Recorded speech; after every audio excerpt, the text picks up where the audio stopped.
সবাই জানে যে ভারত কূটনীতিতে অত্যন্ত ঝানু। এখন এই ঝানু প্লেয়ারদের সঙ্গে আজকে কিন্তু উল্টা খেলে দিচ্ছেন ডক্টর মোহাম্মদ ইউনূস।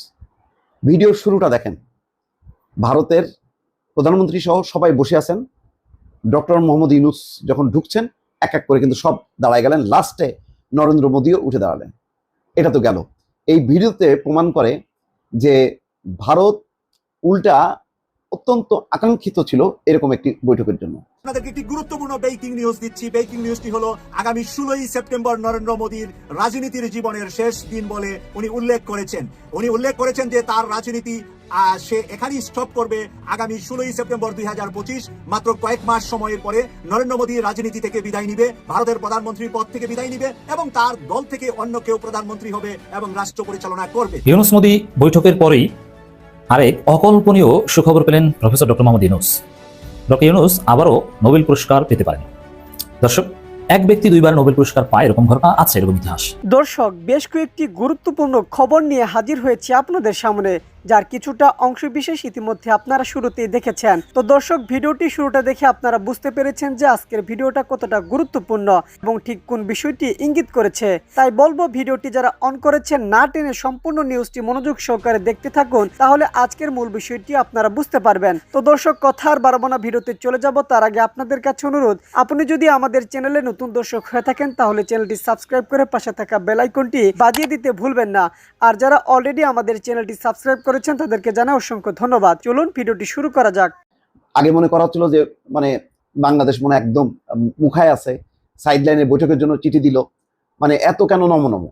কিন্তু এই ভিডিওর চিত্র কিন্তু প্রমাণ করলো যে না, পাল্টা কূটনীতিক চালে ধরাশায়ী হলো কিন্তু ভারতীয় টিম, যে সবাইকে বসায় রাখলো। ইউনূসের পক্ষ থেকে যারা কূটনীতিক এই আলোচনাগুলোর জন্য আয়োজন করছিল তারা বসায় রাখলেন, বা ভারতের যারা আয়োজক তারা বসে থাকলেন। নির্দিষ্ট সময়ে তারা বসে থাকলেন, নির্দিষ্ট সময় একটু পরে হয়তো ডক্টর মোহাম্মদ ইউনূস এমনভাবে প্রবেশ করলেন যে মনে হচ্ছিল যেন তারা মোদির জন্য খুবই আকাঙ্ক্ষিত বা প্রতীক্ষিত, এবং সেরকম একটা ভিডিও আমরা দেখলাম। গেল এটা।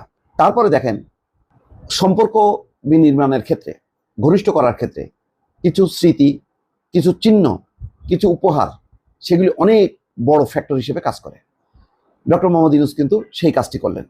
তিনি এমন একটি ছবি উপহার দিলেন নরেন্দ্র মোদীকে, বলা যায় যে ভারতীয় টিম তাজ্জব বনে গেছে। তারা ভাবতেই পারেনি যে এইরকম যেখানে টানাপোড়ন, যেখানে বৈঠক হওয়াটাই মুশকিল, বৈঠক হবে কি হবে না শেষ মুহূর্ত পর্যন্ত যেখানে অনিশ্চয়তা, সেখানে কিন্তু আরেকটা চাল চেলে দিল বাংলাদেশ পক্ষ। কি? 2015 সালের 3রা জানুয়ারি ভারতের মুম্বাইয়ে অনুষ্ঠিত হয়েছিল 102তম ভারতীয় বিজ্ঞান কংগ্রেস। সেই কংগ্রেস থেকে ডক্টর মোহাম্মদ ইউনূসকে স্বর্ণ পদক দেওয়া হয়, আর সেই স্বর্ণ পদকটা ডক্টর ইউনূসের হাতে তুলে দিয়েছিলেন নরেন্দ্র মোদী। সেই ছবি 2015 সালের 3রা জানুয়ারি, আর এখন 2025। তো আজকের থেকে 10 বছরের পুরনো ছবি, সেটা বাধাই করে নিয়ে ইউনূস হাজির হয়েছেন। ভারতীয়রা তো কল্পনাও করতে পারেনি এমন একটা ছবি দিয়ে ডক্টর ইউনূস স্মরণ করে দিলেন যে দাদা তুমি, অথবা ভাই তুমি, যাই বলেন না কেন, আমাকে 10 বছর আগে কিন্তু এরকম একটা ছবি তুমি আমাকে দিছিলা, দেখো আমি ওটা সত্য করে নিয়ে আসছি, ফলে তুমি আমার শত্রু না। আমরা বন্ধুত্ব চাই সব দেশের সাথে, ভারতের সাথেও, কিন্তু সমমর্যাদার ভিত্তিতে। বন্ধুত্বের যে নিদর্শন শেখ হাসিনা রেখে গেছে, এটা বিশ্বে বিরল, এরকম হয় না। এটা হলো ওই কি বলে, মালিক আর ভৃত্য যে সম্পর্ক, সেই সম্পর্ক না। আমরা সবাই ভাই ভাই হব, অথবা মালিক হব। তুমি ভারতের মালিক, আমি বাংলাদেশের এই মুহূর্তের মালিক। জনগণ আমাদেরকে এই মালিকানা দিছে, এখন আপাতত আমরা সেবা করব, এরকম একটা সমমর্যাদা হবে, এটাই, আর কিছু না। তো দেখেন, সেই 10 বছরের পুরনো ছবি দিয়ে রীতিমতো চমকা গেল। আপনি দেখেন সেই নরেন্দ্র মোদীর মুখের অভিব্যক্তিটা দেখেন, সে তো আপ্লুত স্বাভাবিকভাবে যে ডক্টর ইউনূস সেই পুরনো ছবি, 10 বছর আগের ছবি নিয়ে আমার কাছে দিয়ে দিল। এটাও দেখেন, কত সুদূর প্রসারী চিন্তা। বাংলাদেশ করছে যে না, আমি আমার নিজের অবস্থানে অটল থাকবো, নিজের মর্যাদাটা রেখে আমি সম্পর্ক স্থাপন করবো, যাকে যে সম্মান দেওয়ার দরকার দিব। তো সেই কারণে ওই ছবিটা বহন করে নিয়ে আসছে ঢাকা থেকে ব্যাংককে, এবং জায়গা মতন সময় মতন কিন্তু দিয়ে দিল, ভারত কিন্তু দিতে পারলো না। তারপর দেখেন যেটা বলার দরকার সেটা ঠিকই বলে আসছে। কি বলছে? শেখ হাসিনাকে ফেরত দাও, গণহত্যার আসামি, তার বিচার করব আমরা। কি বলছে? তিস্তার পানি বন্টন চুক্তি করো, যেটা শেখ হাসিনা ভুলে গেছিল, আর মানে ভুলেও তোলার সাহস ছিল না, সেটা তুললো। আর একটা কি তুলো জানেন? যেটা উচ্চারণ করতে পারতো না বাংলাদেশ। শেখ হাসিনা তো নাই, তার কোনো কর্তৃপক্ষ মাঝে মধ্যে মিনমিন করে কথা বলতো যে বিষয়টা নিয়ে, কি? সীমান্ত হত্যা। সীমান্ত হত্যা বন্ধ করো। তাহলে এই দেখেন, মানে তার শুরুটা, বৈঠকে ঢোকার মানে জাস্ট স্টার্টিংটা দেখেন কত গ্লোরিয়াস, যে ডক্টর মোহাম্মদ ইউনূস ঢুকতেছে, ভারতীয় পুরো টিম উঠে দাঁড়ালো। দ্বিতীয় ছবিটা দিল, ছবিটা দিয়েও প্রমাণ করলো যে দেখো আমি কিন্তু বন্ধুত্বের মর্যাদা দেই, আমি সম্মানের মর্যাদা দেই, তুমি আমাকে সম্মান করছিলা, আমি আজকে সেই সম্মানের স্মৃতিটা নিয়ে আসছি, সুতরাং তুমি আমার সাথে সম্পর্ক করবে না কেন? তুমি শেখ হাসিনা ছাড়া চিনবা না, এটা হবে কেন? বাংলাদেশকে চিনতে হবে, ডক্টর মোহাম্মদ ইউনূসকে চিনতে হবে। তো বিষয়টা খুব ইন্টারেস্টিং, একটু চিন্তা করে দেখেন, একটু ভিজুয়ালাইজ করেন যে কিভাবে ঘটনাটা ঘটলো। তো এটাই, আর তো কিছু না। ভারত আমাদেরকে এমন ভাষায় দেবে না, এমন কোনো তার অর্থনৈতিক শক্তি আছে না। ভালো সম্পর্ক থাকবে, কিছু নিত্যপণ্য থাকবে, সুসম্পর্ক থাকবে, সীমান্ত হত্যা বন্ধ থাকবে, দুই অঞ্চলের সাম্প্রদায়িক পরিস্থিতি চমৎকার থাকবে। তুমি তোমার সংখ্যালঘুদেরকে প্রোটেকশন দাও, বাংলাদেশের সংখ্যালঘুদেরকে প্রোটেকশন দেবে। দুই দেশের যদি সাম্প্রদায়িক সম্প্রীতি থাকে, হিন্দু মুসলিম দাঙ্গা কোথাও হবে না, কেউ করতে পারবে না। তো এরকমই একটা বিষয় আজকে, কিন্তু শেষ পর্যন্ত দেখা গেল সাইড লাইনের এই বৈঠকেও বাজিমাত করে দিচ্ছে কিন্তু শেষ পর্যন্ত ডক্টর মোহাম্মদ ইউনূস। এবং আলোচনায় দেখেন কোনো পয়েন্ট, যে পয়েন্ট কখনো শেখ হাসিনা সাহস করেনি, চিন্তা করতে পারেনি, সেই বিষয়টা তুলে ধরলো। সামগ্রিক আয়োজন বৈঠকে বাজিমাত করে দিয়ে শেষ করলো। এবং শেষ বেলায় কি হলো? বিমস্টেকের সভাপতিকে বাংলাদেশ, তার প্রতিনিধিকে ডক্টর মোহাম্মদ ইউনূস। রাজনীতি সে এখানেই স্টপ করবে আগামী 16ই সেপ্টেম্বর 2025, মাত্র কয়েক মাস সময়ের পরে নরেন্দ্র মোদী রাজনীতি থেকে বিদায় নিবে, ভারতের প্রধানমন্ত্রীর পদ থেকে বিদায় নিবে এবং তার দল থেকে অন্য কেউ প্রধানমন্ত্রী হবে এবং রাষ্ট্র পরিচালনা করবে। প্রিয় দর্শক, আমরা সেই গুরুত্বপূর্ণ জায়গা থেকে নিউজটি পেয়েছি এবং সেই নিউজটি আপনাদের সামনে ব্রেকিং নিউজ হিসাবে গুরুত্বপূর্ণ মনে করে আপনাদের সামনে তুলে ধরেছি। ইতিমধ্যে তার ভেরিফাইড ফেসবুক আইডিতে নরেন্দ্র মোদী কিছু কথা লিখেছেন, আমি সেখান থেকে আপনাদেরকে তুলে ধরছি। এখানে লিখেছেন, ডক্টর মোহাম্মদ ইউনূসের সঙ্গে দেখা করার পর ভারতের প্রধানমন্ত্রী নরেন্দ্র মোদীর ফেসবুক পোস্ট। ছাত্রদের নেতৃত্বে গণঅভ্যুত্থানে শেখ হাসিনার পতনের পর আজ শুক্রবার 4 এপ্রিল 2025 প্রথমবারের মতো বাংলাদেশের অন্তর্বর্তী সরকারের প্রধান উপদেষ্টা ডক্টর মোহাম্মদ ইউনূসের সঙ্গে ভারতের প্রধানমন্ত্রী নরেন্দ্র মোদীর বৈঠক ব্যাংককে সম্মেলনের ফাঁকে অনুষ্ঠিত হয়। এই বৈঠকের পর ভারতের প্রধানমন্ত্রী নরেন্দ্র মোদী ফেসবুকে পোস্ট দিয়ে জানিয়েছেন যে বাংলাদেশের অন্তর্বর্তীকালীন সরকারের প্রধান উপদেষ্টা ডক্টর মোহাম্মদ ইউনূসের সাথে দেখা করেছি। ভারত বাংলাদেশের সাথে গঠনমূলক এবং জনকেন্দ্রিক সম্পর্কের প্রতি প্রতিশ্রুতিবদ্ধ। আমি বাংলাদেশের শান্তি শৃঙ্খলা, অন্তর্বর্তীমূলক ও গণতন্ত্রের প্রতি ভারতের সমর্থনের কথা পূর্ণ ব্যক্ত করেছি। অবৈধ সীমান্ত অতিক্রম রোধে ব্যবস্থা নিয়ে আলোচনা হয়েছে এবং হিন্দু এবং অন্যান্য সংখ্যালঘুদের নিরাপত্তা ও কল্যাণের জন্য আমাদের গুরুত্বপূর্ণ উদ্বেগ প্রকাশ করেছি।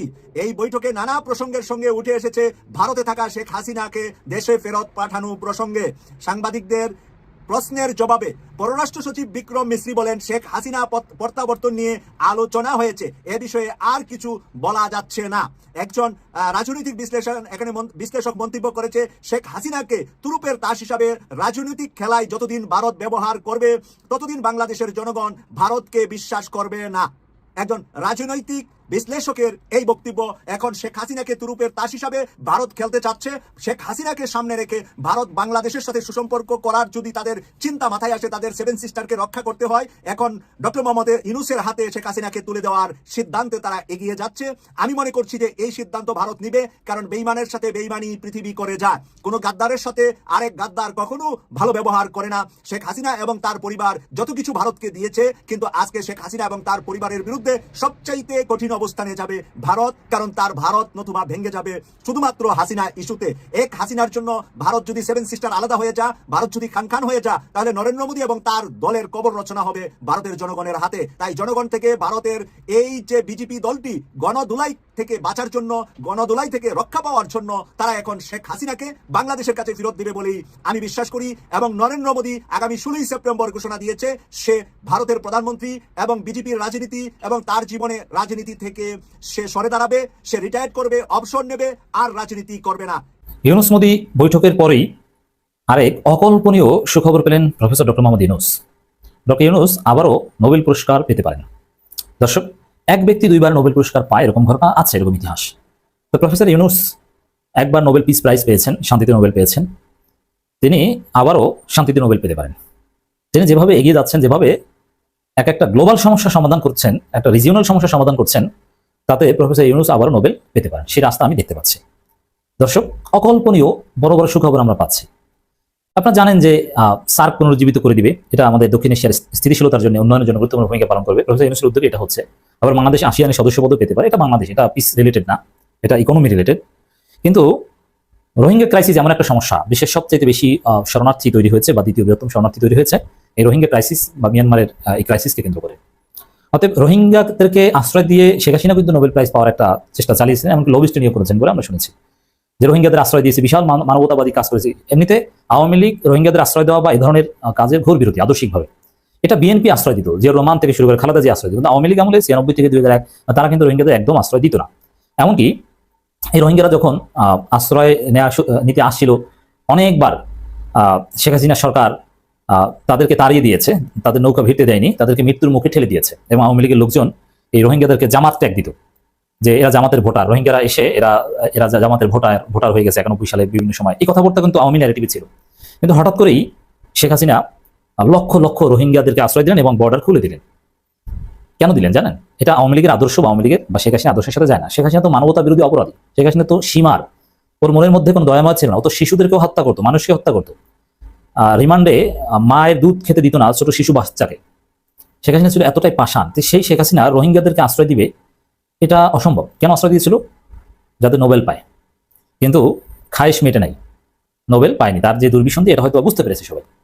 কিন্তু এখন যেহেতু এটা ওয়ার্ল্ডের একটা বড় ক্রাইসিস, রোহিঙ্গা সমস্যা সমাধান যদি কেউ করে দেখাতে পারে তিনি নোবেল প্রাইজ ডিজার্ভ করেন। আর শেখ হাসিনা তো কোনো সমস্যা সমাধান তো করতে পারেনি, বরং সমাধান বাড়িয়ে দিয়েছে। যে ওরাও ওই বৈদ্য সন্ত্রাসীরাও বেশি বেশি নির্যাতন করেছে, যে নির্যাতন করলে তোরা চলে যায়, যাক। আর রোহিঙ্গাদের ফেরত নেওয়ার মতো কোনো চাপও মিয়ানমার সরকারকে দিতে পারেনি, কোনো প্রক্রিয়া শুরু করতে পারেনি। অল্প গাড়িতে করে কয়েকজন যাওয়ার একটা কথা শুনেছিলাম, কিন্তু যাওয়া সম্ভব হয়নি, কারণ সেখানে কোনো নিরাপদ ব্যবস্থা হয়নি। কিন্তু প্রফেসর ইউনুস দায়িত্ব নেওয়ার পরেই চীন সফর করেছে বা জাতিসংঘ মহাসচিব এসেছে বেসিক্যালি এই রোহিঙ্গাদেরকে কেন্দ্র করে। তিনি সেখানে গিয়েছেন, রোহিঙ্গাদের জীবন মান উন্নতি করেছেন। এরপরে এখন আবার এই বিমস্টেকের সামিটের সাইডলাইন্সে যে নরেন্দ্র মোদী এবং ডক্টর ইউনুসের বৈঠক হয়েছে, এই বৈঠকের পরেই যে খবর আমরা গণমাধ্যমে, এই বৈঠকের সাথে সম্পর্ক নাই, কিন্তু এই বৈঠকের পরেই খবরটা এসেছে। কারণ ওই বৈঠক ডক্টর ইউনুসের জন্য একটা বিশাল অর্জন, যে নরেন্দ্র মোদীকে নাকে খত দিয়ে বসাতে পেরেছেন। এরপরে যে খবরটা, এরা ডক্টর ইউনুসের জন্য আরেক বড় অর্জন, যুগান্তকারী অর্জন, অকল্পনীয়। আমরা কল্পনা করিনি যে এত বড়। প্রথম তবে 1,80,000 রোহিঙ্গাকে নিতে সম্মত মিয়ানমার। এর মানে কেউ পারে না, হাসিনা শত চেষ্টা করে কেউ পারে না। কতজন নিতে রাজি হয়? 20 জন, 30 জন, 100 জন, 200 জন, 80 জন। বাস ভরে যাওয়ার একটা প্ল্যান শুনছিলাম, যে বাসে উঠতে যায় না, বাস এসেছে কিন্তু যায় না। একটা বাসে কতজন বসে যায়? 53 জন। এরকম নাকি কয়েকটা বাসে করে নিবে, এরকম একটা প্রক্রিয়া শুরু হয়েছিল। আর ডক্টর ইউনুসের সফলতা কি? 1,80,000 নিবে প্রথম ধাপে। 1,80,000 এরকম কয়েকটা ধাপ নিলেই তো রোহিঙ্গারা সব বাংলাদেশ থেকে চলে যায়। তো ডক্টর ইউনুস এভাবে যদি কয়েক ধাপ রোহিঙ্গাদের নিরাপদে তাদের জায়গায় ফিরিয়ে দিতে পারেন, তাহলে ডক্টর ইউনুস জীবদ্দশায় আরেকবার নোবেল প্রাইজ পেতে পারেন, আমরা বিশ্বাস করি। প্রথম ধাপে 1,80,000 রোহিঙ্গাকে ফেরত নিতে রাজি হয়েছে মিয়ানমার। শুক্রবার 4 এপ্রিল ব্যাংককের 6ম মিস্টেক শীর্ষ সম্মেলনের ফাঁকে এক বৈঠকে মিয়ানমার উপপ্রধানমন্ত্রী ও পররাষ্ট্রমন্ত্রী ইউ থান শোয়ে বাংলাদেশের প্রধান উপদেষ্টা উচ্চ প্রতিনিধি ডক্টর খলিলুর রহমান এই তথ্য জানান। দেখেন, এটা নিয়ে কথা বলতে ডক্টর ইউনুসকেও সরাসরি বৈঠক করছেন, এটা খলিলুর রহমান সাহেবই ম্যানেজ করেছেন। প্রফেসর ইউনুস তিনি কথা বলেন সরাসরি প্রেসিডেন্ট প্রাইম মিনিস্টার টাইপের লোকের সাথে। বাংলাদেশে আশ্রয় নেওয়া প্রায় 8 লাখ রোহিঙ্গাদের তালিকা থেকে 1,80,000 জনকে ফেরত নেওয়ার উপযোগী হিসাবে চূড়ান্ত স্বীকৃতি দিয়েছে দেশটি। তাহলে 1,80,000 মানে এটা অল্প। এটা ডক্টর ইউনুস অল্প কিছুদিন ক্ষমতায় থাকতে পারলেই তিনি এই সমস্যার সমাধান করে নোবেল প্রাইজ পাওয়ার জন্য যোগ্য হতে পারেন। 2018 সাল থেকে 2020 সালের মধ্যে বাংলাদেশে এই তালিকা 6 ধাপে মিয়ানমারকে প্রদান করা করে। এদের মধ্যে আরও 70,000 রোহিঙ্গাকে চূড়ান্ত যাচাই এখনও চলমান, যাদের ছবি ও নামের মাধ্যমে যাচাই করা হবে। যাচাই প্রক্রিয়া সম্পন্ন হলে এদের ভাগ্য নির্ধারণ হবে। এটি রোহিঙ্গা সংকটের দীর্ঘস্থায়ী সমাধান প্রথম বড় একটি পদক্ষেপ। শুধু এই 2.5 লাখ নয়, বাকি 5.5 লাখ রোহিঙ্গা দ্রুততার সঙ্গে যাচাই বাছাই করা হবে। তো এটা চূড়ান্ত পরিণতিটা ডক্টর ইউনুসের হাত ধরেই হচ্ছে সম্ভবত, এবং ডক্টর ইউনুস এভাবে নোবেল প্রাইজ পাবেন। এটা চিফ অ্যাডভাইজার ফেসবুক পেজ থেকে জানানো হয়েছে। Myanmar starts confirming Rohingyas eligible for return with the first list of 1,80,000 refugees. এভাবে সমস্যার সমাধান হচ্ছে। দর্শক, ডক্টর ইউনুস এগিয়ে যাচ্ছেন। ডক্টর ইউনুস চমক এই দক্ষিণ এশিয়া দেখছে, বাংলাদেশ দেখছে। দর্শক, সম্পূর্ণ ভিডিওটি দেখলেন, আশা করি বিষয়টি বুঝতে পেরেছেন। এই নিয়ে আপনার গুরুত্বপূর্ণ মন্তব্যটি অবশ্যই কমেন্ট বক্সে জানিয়ে দিবেন। ধন্যবাদ।